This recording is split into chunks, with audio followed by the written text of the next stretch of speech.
আজকের দিনেই বীর স্বাধীনতা সংগ্রামী নেতাজি সুভাষচন্দ্র বোস 1997 সালে 23শে জানুয়ারি উড়িষ্যার কটকে জন্মগ্রহণ করেছিলেন। আর ভারতবাসী হিসাবে আমি খুব গর্ববোধ অনুভব করেছি, গর্ববোধ আমরা করছি ওনার জন্যই আজকে আমরা স্বাধীনতা পেয়েছি। উনি যদি সংগ্রাম না করতেন সারা জীবন পর্যন্ত, তাহলে আমরা কোনোদিন স্বাধীনতা পেতাম না। Hey guys, welcome to our my channel Samrat লাইফস্টাইলে তোমাদের অনেক অনেক ওয়েলকাম। আই হোপ তোমরা ভালো আছো, সুস্থ আছো, সাবধানে আছো, আর আমি বিন্দাসে আছি। আজকে 23শে জানুয়ারি খুব খুশির দিন। আজকে সারা পৃথিবী জুড়ে নেতাজি সুভাষচন্দ্র বোসের জন্মদিন পালন করা হচ্ছে। ছোটবেলা থেকেই নেতাজি দেশকে নিয়ে পড়াশোনা করেছেন এবং দেশকে খুব ভালোবাসতেন, এবং স্বামী বিবেকানন্দকেও ভালোবাসতেন, এবং স্বামী বিবেকানন্দের বাণী তাকে প্রভাবিত করে। তখন থেকেই স্থির করে নেয় আমি দেশের জন্য লড়াই করব। তাই আজীবন নিজের কথা না চিন্তা করে সারা ভারতবাসীর কথা চিন্তা করে গেছেন। কিন্তু নেতাজির আজকে উনি যা কাজ করেছেন দেশবাসীর জন্য একদিনে বলে শেষ করা যাবে না।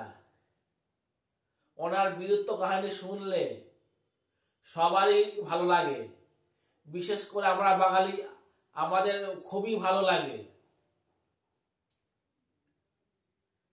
আর নেতাজি সুভাষচন্দ্র বোস সারা পৃথিবীর লোককে ভালোবাসতো।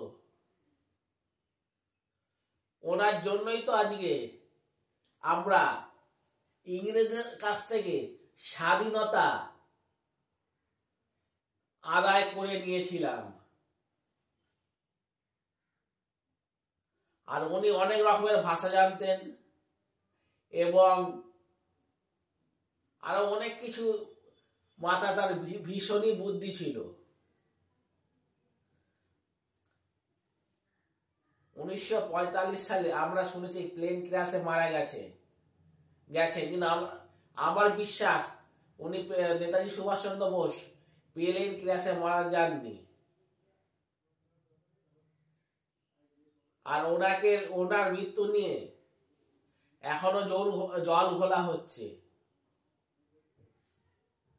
সেই বিতর্কে আমি আসতে চাই না। আমি সাধারণ মানুষ, তাই আমি সাধারণভাবেই বলছি। আর এই ভিডিওটা তোমাদের যদি ভালো লাগে তাহলে লাইক, শেয়ার, কমেন্ট অবশ্যই করবে। যারা নেতাজিকে খুবই ভালোবাসো তারা অবশ্যই আমার হয়ে করে দেবে লাইক।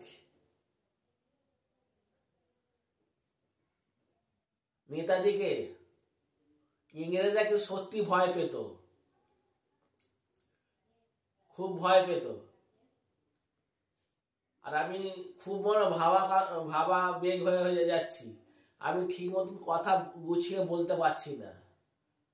তার জন্য তোমাদের কাছে আমি ক্ষমা চেয়ে নিচ্ছি। জয় হিন্দ, জয় হিন্দ, জয় হিন্দ।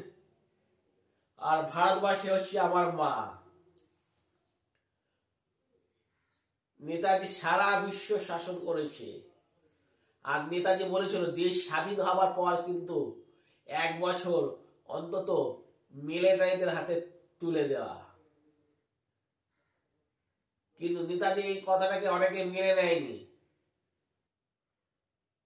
অনেকে যারা আছে বড় বড় লোক, তারা সিংহাসন লোভের জন্য নেতাজিকে অনেক বাজে বাজে কথা বলেছিল। ঠিক আছে বন্ধুরা, যদি একটু অন্তত ভালো লেগে থাকে তাহলে আবারও বলছি, লাইক শেয়ার কমেন্ট করবে আর অন্যদের মধ্যে ভিডিওটাকে শেয়ার করে দেবে। ঠিক আছে, সবাই ভালো থাকবে, সুস্থ থাকবে এবং সাবধানে থাকবে। অন্য কোনো দিন অন্য কোনো ভিডিওতে আসবে। আবারও বলছি, নেতাজির, আমাদের বীর স্বাধীনতা সংগ্রামী নেতাজি সুভাষচন্দ্র বসুর কথা একদিনে বলে শেষ করা যাবে না। করতে করতে মানে 1 বছরও শেষ করা যাবে না, ওনার যা বীরত্ব আছে। ঠিক আছে, tata, bye bye, see you. আমি আসছি সম্রাট, আমি এখান থেকে বিদায় নিচ্ছি।